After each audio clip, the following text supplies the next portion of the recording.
Hello friends, welcome back to my YouTube channel. और आज इस वीडियो में मैं आपको कंप्यूटर लूसेंट का थर्ड चैप्टर पढ़ाऊंगी, जिसका नाम है इनपुट एंड आउटपुट डिवाइसेस। देखिए, ये चैप्टर बहुत सिंपल है और बहुत इजी है। अगर आपने ये एक बार चैप्टर पढ़ लिया तो आपको इसमें फ्री के नंबर है। ठीक है, तो बिना टाइम वेस्ट करे हम करते हैं वीडियो को स्टार्ट। सबसे पहला है हमारा इंट्रोडक्शन। सबसे पहले हम देखेंगे इंट्रोडक्शन। ठीक है, there is a lot of devices that are attach to the computer. बहुत सारे डिवाइसेस होते हैं जो हमारे कंप्यूटर से अटैच होते हैं। ठीक है, some of them are the input device while other are the output device. कुछ डिवाइसेस उनमें से इनपुट डिवाइस होते हैं और कुछ डिवाइसेस उनमें से आउटपुट डिवाइस होते हैं। These devices are collectively refer to as the peripheral devices, और इन डिवाइसेस को हम पेरिफेरल डिवाइसेस भी कहते हैं। देखिए, इनपुट डिवाइसेस क्या होता है। अब इंफॉर्मेशन और data that is enter into the computer is called input. जो भी डेटा या फिर इंफॉर्मेशन हम एंटर करते हैं कंप्यूटर में, उसे कहते हैं हम इनपुट। और it can be come from an external sources. और ये कहाँ से आती है? एक्सटर्नल सोर्सेज, मतलब बाहर के कोई सोर्सेज से जो इन्फॉर्मेशन आती है उसे हम इनपुट कहते हैं। And be fed into the computer software. और ये किसके अंदर जाती है? कंप्यूटर सॉफ्टवेयर के अंदर जाती है। ठीक है, और ये किसकी मदद से जाती है? इनपुट डिवाइसेस की मदद से। ठीक है, फॉर एग्जाम्पल कीबोर्ड हो गया, माउस हो गया। ठीक है, ये सब क्या करते हैं? हमारे डिवाइसेस होते हैं, इनपुट डिवाइसेस, जो इनपुट देते हैं हमारे कंप्यूटर को, कंप्यूटर सॉफ्टवेयर को। ठीक है, then in other words devices that are use to give instruction to the computer are known as the input device. और ऐसे डिवाइसेस को हम क्या कहते हैं? इनपुट डिवाइसेस कहते हैं, जो हमारे कंप्यूटर को इंस्ट्रक्शन देते हैं, कोई भी काम देते हैं करने को। ठीक है, they send information into the CPU. और ये कहाँ अपनी इन्फॉर्मेशन को सेंड करते हैं? सीपीयू में। Without any input device, that computer would simply to be a display device like TV. बिना इनपुट डिवाइस के लिए जो हमारा कंप्यूटर है वो एक डिस्प्ले है, इससे ज़्यादा कुछ नहीं। क्योंकि जब अब तक हम इनपुट ही नहीं देंगे तब तक कंप्यूटर क्या प्रोसेस करेगा और क्या हमें आउटपुट देगा। तो जब हम कुछ कर ही नहीं पाएंगे तो ये क्या बन जाएगा? एक सिंपल एक डिस्प्ले बन जाएगा, और इसके अलावा कुछ भी नहीं। अब हम देखते हैं कुछ इनपुट डिवाइसेस। देखिए, जो इनपुट डिवाइसेस होते हैं कौन कौन से होते हैं। देखिए, कीबोर्ड होता है, माउस होता है, track ball, joystick, scanner, microphone, webcam, barcode reader, OCR optical character recognization, MCR magnetic character recognization and touch screen और लाइट पेन। ठीक है, Kimball, tag reader, speech recognization, ये सब क्या होता है? इनपुट डिवाइसेस होता है, जिसके द्वारा हम कंप्यूटर में इनपुट देते हैं, कुछ हमारा इनपुट देते हैं। ठीक है, और इन सभी के द्वारा देते हैं। देखिए, कीबोर्ड के द्वारा भी हम देते हैं, माउस के द्वारा भी देते हैं, हम ट्रैकबॉल के द्वारा भी देते हैं, जॉयस्टिक, गेम्स में स्कैनर, एक एक करके हम इसको पढ़ते हैं। पहले सबसे पहले हम स्टार्ट करते हैं कीबोर्ड। कीबोर्ड क्या है? देखिए, keyboard is one of the main input devices used in a computer. Keyboard एक बहुत ज़्यादा इनपुट डिवाइसेस है। It is used to enter text को एंटर करने का काम आता है, and numeric data into the computer system. और न्यूमेरिक डेटा को भी, न्यूमेरिक मतलब 1 2 3, इन डेटा को भी एंटर करने के काम आता है। ठीक है, it looks very similar to the typewriter. ये बिल्कुल टाइपराइटर की तरह दिखता है, with some additional keys like the function keys, control alt keys. ठीक है, ये बिल्कुल टाइपराइटर की तरह होता है, लेकिन इसमें कुछ एडिशनल कीज होती है, जैसे फंक्शनल की हो गई, कंट्रोल की हो गई, ऑल्ट की हो गई। ठीक है, स्टैंडर्ड कीबोर्ड में 104 कीज होती है। ठीक है, टोटल कितनी कीज होती है? 104। ये हमारा कीबोर्ड है। ठीक है, इसमें एस्केप की है, टैब की है, अल्फ़ाबेट्स हैं, फंक्शन कीज है, रिटर्न है। ठीक है, बैक स्पेस कह सकते हैं जिसको हम, न्यूमेरिक है। ठीक है, ये एंटर की है। ठीक है, ये स्पेस बार है यहाँ पे हमारी, ये हमारी एंटर की है। ठीक है, ये पूरा पोर्शन जो होता है हमारा न्यूमेरिक का होता है, ये पूरा अल्फ़ाबेट का होता है, ऊपर फंक्शन कीज होती है। ठीक है, तो ये ऐसे करके होती है। यहाँ पे होम का, ये होम पेज अप, ये जो है home page up, page down ऐसे होता है। ठीक है, ये पूरा हमारा कीबोर्ड होता है। नेक्स्ट देखते हैं हम।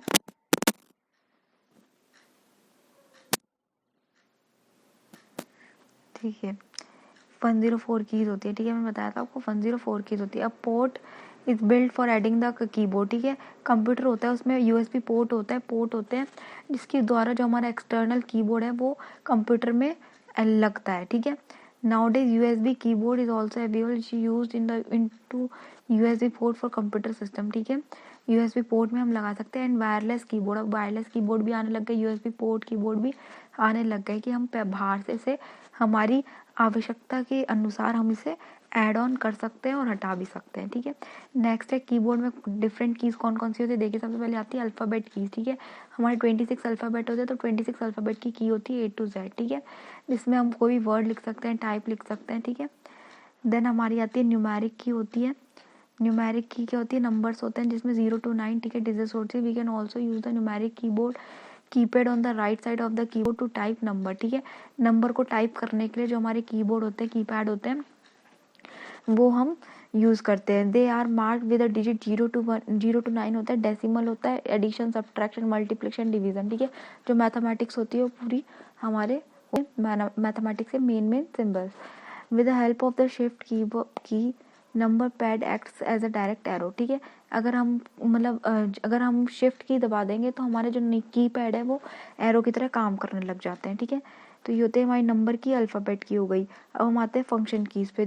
These keys are place on the top of the keyboard and these are use for predefined special function, ठीक है। ये कहाँ पे होती है, हमारा जो कीबोर्ड होता है, उसके ऊपर ऊपर होती है, और 12 कीज़ होती हैं टोटल, ठीक है। ये F12 होती है, 12 इन नंबर होती है, ठीक है। और ये कोई भी स्पेशल फंक्शन को, प्री डिफाइंड फंक्शन मतलब पहले से कोई फंक्शन इनमें फीड होता है, जैसे F1 में कोई फंक्शन फीड कर दिया तो जब भी हम F1 दबाएंगे तो वो पर्टिकुलर फंक्शन करती है। जैसे F5 हम रीस्टार्ट के लिए करते हैं, रिफ्रेश जब भी करना होता है तो हम F5 दबाते हैं, ठीक है। तो ये प्री डिफाइंड है इसके अंदर कि जब भी आप F5 दबाएंगे तो रिफ्रेश होएगा, ठीक है। ऐसे ही आती कर्सर कीज़ होती है। These keys are used for moving the cursor text already entered in a monitor. They are also called the arrow key. They are marked with the arrow in a 4 direction. They are called right, left, up and down, ठीक है। आपने देखा होगा जो arrow keys होती है ऐसे करके, ये हमारी एरो कीज़ हो गई जो हमारे मॉनिटर का काम कम कर देती हैं, ठीक है। हम इनको यूज़ करके हम आगे पीछे कर सकते हैं। Above and over these arrow keys are 4 keys to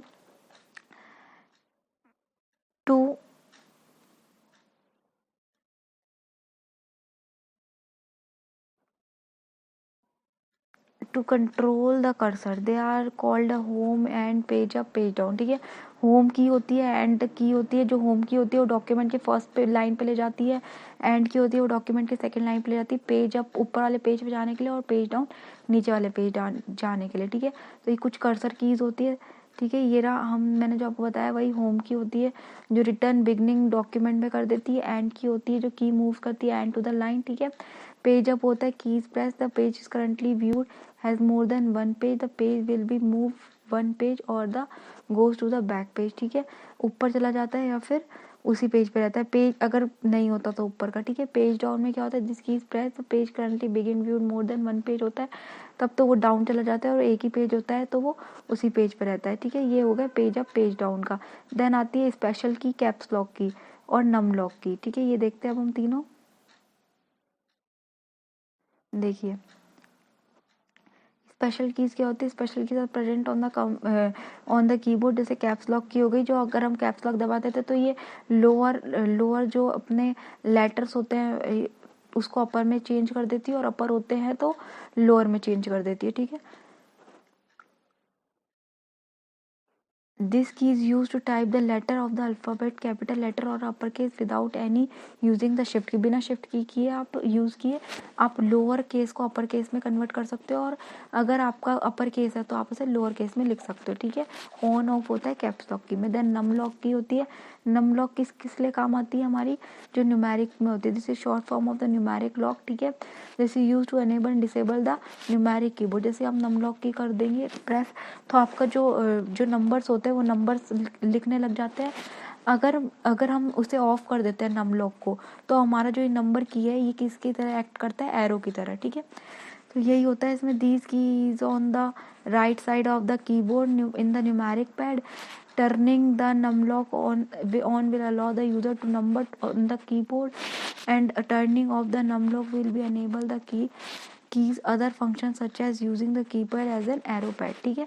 जो मैंने आपको बताया वही है। अगर आप इसे ऑन कर देते हैं तो आपका न्यूमेरिक नंबर्स आने लग जाते हैं, अगर आप इसे ऑफ कर देते हैं तो ये एरो की तरह या फिर कोई अदर फंक्शंस की तरह एक्ट करने लग जाती है, ठीक है। नेक्स्ट हम आते हैं शिफ्ट की पे। देखिए शिफ्ट की क्या काम होती है। शिफ्ट की हमारी वही होती है जो हम कोई भी स्पेशल फंक्शन में परफॉर्म करना है तो हम शिफ्ट की मदद से कर सकते हैं। दिस की यूज, हाँ, इसे कॉम्बिनेशन की भी कहा जाता है, कॉम्बिनेशन के तौर पे काम आती है। So this is called a combination key भी कहते हैं। There are 2 shift keys on the keyboard, 2 shift key होती है कीबोर्ड पे। Some keys on the keyboard like numeric key has a special symbol printed on there. ये वही है, मतलब इसमें बस यही है, आपको बस इतना करना है कि शिफ्ट की कॉम्बिनेशन की होती है, ठीक है। और शिफ्ट की को हम कॉम्बिनेशन के साथ यूज़ करके, जैसे ए के साथ बी के साथ, तो हम क्या कर सकते हैं, हमारे जो अपर ऊपर जो हमें लिखा होता है, अपर पे लिखा होता है, वो अनेबल कर दे हो जाता है, ठीक है। देन एंटर की से हमारा एंटर की क्या होती है, रिटर्न की होती है। जैसे ही हम एंटर प्रेस करते हैं, ठीक है, जैसे ही हम प्रेस करते हैं एंटर, तो हमारा क्या हो जाता है, नेक्स्ट लाइन पे चले जाते हैं। हमारा कोई भी डॉक्यूमेंट हम सेव कर रहे होते हैं तो एंटर दबाते ही वो डॉक्यूमेंट सेव हो जाता है, ठीक है। ओके का काम करती है एज ए एंटर की, ठीक है। तो ये सारा एंटर की में आप पढ़ लेना, बहुत इजी है और इसमें ज़्यादा पूछे भी नहीं जाते, ठीक है। मेन आपको याद रखना है कि कौन सा की का क्या काम है, ठीक है। स्पेस बार की क्या होती है, लॉन्गेस्ट की होती है कीबोर्ड पे, और जैसे इसको दबाते हैं हमारा क्या स्पेस आ जाता है लेटर्स के बीच में, ठीक है। देन टैब की होता है, टैब की क्या करता है हमारा, जैसे मेनली ये एक्सेल में काम आती है कि जैसे हमको एक सेल से दूसरे सेल में मूव करना है तो हम टैब की का यूज़ करते हैं। और टैब की में क्या होता है कि जैसे कोई भी 2 वर्ड लिख रखे हैं तो उसमें हम इसकी जो डिस्टेंस है, जो स्पेस बार है, इसका फिक्स रहता है, ठीक है, कि कितने स्पेस में हमको आगे वर्ड बढ़ाना है, ठीक है। तो ये सब में उतना ही स्पेस डाल के आती है। और ये काफ़ी इंडेंट के लिए भी बहुत काम आती है। अगर हम वर्ड चलाते हैं तो ये इंडेंटेशन के काम आती है, और अगर हम एक्सेल चलाते हैं तो ये आगे बढ़ाने का काम आती है, नेक्स्ट सेल पे मूव करने का काम आती है, ठीक है। देन आ गई एक्सेल की एस्केप की आ गई। इसमें क्या होता है, जैसे हम एस्केप की दबाते हैं तो हम कोई भी प्रोग्राम हमारा चल रहा हो तो हम उसके बाहर आ जाते हैं, ठीक है। और बाकी इसका काम बस यही काम होता है, पावरफुल की placed on the keyboard it allows the cancel और अबॉर्ट द ऑपरेशन, ठीक है। कोई भी हम ऑपरेशन कर रहे हैं उसके बाहर आ जाते हैं हम एस्केप दबा के, which he is actually represent and let's exit a program when press, ठीक है। एग्जिट हो जाता है प्रोग्राम जब भी हम उसे प्रेस करते हैं। जैसे कि हमारा स्लाइड शो हो गया पावर पॉइंट पे, opening animation on web page, ठीक है, सब स्टॉप कर देता है जैसे हम एस्केप की दबाते हैं, ठीक है। और कंट्रोल प्लस एस्केप अगर हम यूज़ करते हैं तो हमारा स्टार्ट मेनू ओपन हो जाता है, ठीक है। ये कॉम्बिनेशन है, इसको आप याद रखना, ठीक है। देन आते हैं हम बैक स्पेस की करके क्या होता है, हमारा जो हमारा डेटा होता है, जैसे जो the keys use to erase anything type on the left side of the cursor, जैसे ये आपका कर्सर है, इसका जो लेफ्ट साइड पे पीछे बैक साइड पे जो लिखा होता है वो इरेज हो जाता है बैक स्पेस से। और डिलीट से क्या होता है, इसके राइट वाला इरेज होता है। जैसे ये यहाँ से आप लिखेंगे, यहाँ पे आप लिखेंगे तो इसका ये जो आगे का है वो डिलीट हो जाएगा, ठीक है। और अगर बैक स्पेस दबाएंगे तो पीछे का डिलीट हो जाएगा, ठीक है। ये डिलीट और बैक स्पेस के काम होते हैं, ठीक है। देन आते हैं कंट्रोल की भी फिर से कॉम्बिनेशन की, शिफ्ट और कंट्रोल दोनों कॉम्बिनेशन की होती है। इनको साथ में यूज़ करके किसी भी चीज़ के तो हम एक स्पेसिफाइड टास्क परफॉर्म कर सकते हैं। This key is also use as a combination with other keys when it is press in a combination with another key it perform a special operation, ठीक है। तो आपको ये समझ में आई होंगी सारी कीज़, कीबोर्ड अच्छे से समझ में आया होगा। नेक्स्ट वीडियो में हम आगे करेंगे, आगे के इनपुट डिवाइसेस देखेंगे। अगर आपको मेरे चैनल पसंद आ रहे हैं, मेरी वीडियोस पसंद आ रही है, मेरी मेहनत पसंद आ रही है, तो प्लीज़ इसे सब्सक्राइब करके जाएं और लाइक करके जाएं। Thank you so much for watching my video.